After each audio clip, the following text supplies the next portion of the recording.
بسم اللہ الرحمن الرحیم۔ السلام علیکم۔ میں جب بھی یاد کرتی ہوں اپنا ہاسٹل کا کمرہ تو میرے ذہن میں صرف تلخ یادیں ہی ابھرتی ہیں۔ جب میرا ہاسٹل میں پہلا دن تھا تو میں بہت روئی تھی۔ مجھے اپنے گھر سے دور نہیں رہنا تھا۔ اس وقت میری عمر صرف 13 سال تھی۔ میرے کمرے کی روم میٹ صابی بھی کچھ خاص خوش نہیں دکھتی تھی۔ سبھی اپنے گھر کی یاد میں آنسو بہاتے تھے۔ اور بھی لڑکیاں دیکھنے کو ملی جو کافی اداس اور مایوس رہتی تھیں۔ کچھ مہینوں بعد ہم سب بھول بھال کر پڑھائی میں مشغول ہو گئے۔ میں بھی اب اداس کم رہنے لگی تھی۔ ہاسٹل کی لڑکیوں سے میری اچھی خاصی دوستی ہو گئی تھی۔ میں نئی تھی اس لیے مجھے ہاسٹل کے بارے میں پتہ نہیں تھا۔ ایک رات جب میں اٹھی تو مجھے بے حد پیاس لگ رہی تھی۔ سامنے بوتل بھی خالی پڑا تھا اور جگ بھی خالی ملا۔ میں نے غصے سے صابی کو دیکھا جو خراٹے لے کر سو رہی تھی۔ وہ اکثر پورا پانی پی جاتی تھی اور واپس سے پانی بھر کر رکھتی بھی نہیں تھی۔ میں غصے میں بڑبڑاتی ہوئی اٹھی اور پانی بھرنے کے لیے جگ کو اٹھایا اور سیدھا ہاتھ سے گزرتی ہوئی پانی لینے چلی گئی۔ جب میں پانی اپنے جگ میں بھر کر واپس آ رہی تھی تب میں نے دیکھا نازیہ باہر کھڑی سسک سسک کر رو رہی تھی۔ میں اس کے قریب چلی گئی اور پوچھا، نازی کیا ہو گیا؟ آدھی رات کو تم اپنے کمرے کے باہر کھڑی رو رہی ہو؟ میرے سوال پر وہ دونوں ہاتھوں سے اپنا چہرہ چھپا کر اور بھی زیادہ پھوٹ پھوٹ کر رونے لگی۔ مجھے تعجب ہوا۔ وہ اپنی آواز پر قابو پانے کی کوشش کر رہی تھی۔ اس کے کمرے میں سے صفیہ کی رونے کی آوازیں آ رہی تھیں۔ ایسا لگ رہا تھا کوئی اس سے چپ کرانے کی یا اس کا منہ دبانے کی کوشش کر رہا ہے۔ صفیہ اور نازیہ بیسٹ فرینڈ تھیں اور یہ پورا ہاسٹل جانتا تھا۔ وہ دونوں ہاسٹل کی لڑکیوں سے کچھ عمر میں بڑی ہوں گی۔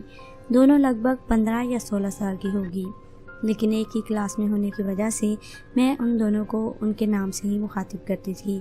مجھ سے رہا نہیں گیا اور میں نے پوچھ لیا، یار نازی کچھ تو بولو، صفیہ کی طبیعت خراب ہے کیا؟ اس کے رونے کی آواز کیوں آ رہی ہے اندر سے اور تم کمرے کے باہر کھڑے روئی جا رہی ہو؟ اس نے کچھ نہیں کہا اور میں اس کے کمرے میں جانے لگی تو اس نے میرا ہاتھ پکڑ لیا اور اچانک میرے ہوش اڑ گئے کیونکہ ہاسٹل کے انچارج رحیم صاحب کمرے سے باہر نکل رہے تھے اور میں نازیہ کا منہ حیرت سے دیکھنے لگی۔ تم رونا بند کرو اور اپنے کمرے میں چلی جاؤ اور اپنی دوست کو سمجھاؤ اور خود بھی کل کے لیے تیار رہنا۔ تم صفیہ سے زیادہ سمجھدار لگتی ہو، رحیم صاحب نے اپنی شرٹ کے بٹن لگاتے ہوئے نازیہ کو کہا۔ رحیم صاحب کی نظر مجھ پر چلی گئی۔ اے لڑکی، تم اتنی رات کو یہاں کیا کر رہی ہو؟ جانتی نہیں 12 بجے کے بعد سب بچے سو جاتے ہیں؟ رحیم صاحب نے مجھے نیچے سے اوپر تک غور سے دیکھتے ہوئے کہا۔ سر یہ پانی لینے آئی تھی، اب اپنے کمرے میں ہی جا رہی ہے۔ نازیہ بیچ میں بول پڑی۔ سر کر کے وہاں سے چلے گئے اور نازیہ نے مجھے بھی اشارہ کیا کہ میں اپنے کمرے میں چلی جاؤں۔ میں اپنے کمرے میں آ تو گئی لیکن میں اس رات سو نہیں پائی۔ صبح میں نے سب بات صابی کو بتائی تو وہ سن کر بہت ڈر گئی اور دن میں نازیہ کے کمرے میں گئی تو دیکھا صفیہ بخار میں تپ رہی ہے۔ میں اس کے قریب جا کر بیٹھ گئی۔ نازیہ اپنے بستر میں سر کو جھکائے بیٹھی تھی۔ میں نے دیکھا صفیہ کے گلے میں کئی جگہ لال نشان ہیں۔ مجھے کچھ سمجھ نہیں آ رہا تھا۔ میں واپس اٹھ کر اپنے کمرے میں آ گئی۔ اس حادثے کے بعد میں کبھی بھی رات کو اٹھ کر باہر نہیں گئی۔ میں اس بات سے انجان تھی کہ کچھ سالوں بعد ہم لوگوں کے ساتھ بھی یہی ہونے والا ہے۔ ہاسٹل کی ہر رات کوئی نہ کوئی لڑکی ہوس کا شکار ضرور ہوتی تھی۔ کبھی ہاسٹل کے انچارج، کبھی وارڈن یا کبھی ہاسٹل کے پریزیڈنٹ یا پھر کوئی اور۔ اگر کوئی لڑکی آواز اٹھانے کی کوشش کرتی یا پولیس کی دھمکی دیتی تو اس کا انجام کافی برا ہوتا۔ سب کوئی حقیقت جان کر بھی خاموش رہتا تھا۔ میں نے کئی بار گھر فون کر کے کہا مجھے گھر لے جائیں لیکن کسی نے ایک نہ سنی۔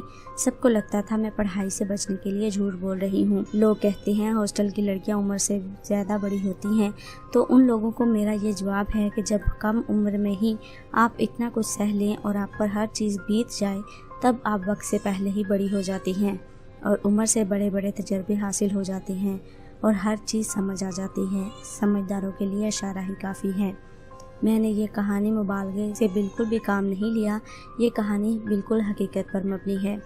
امید ہے ویڈیو سے آپ کو رہنمائی حاصل ہوگی اور ویڈیو آپ کو پسند آئے گی۔ ویڈیو کو لائک اور شیئر ضرور کریں اور کامنٹ میں ضرور بتائیں ہماری آج کی ویڈیو آپ کو کیسی لگی۔ آنے والی ویڈیو تک کے لیے ہمیں دیجیے اجازت۔ اپنا خیال رکھیے۔ اللہ حافظ۔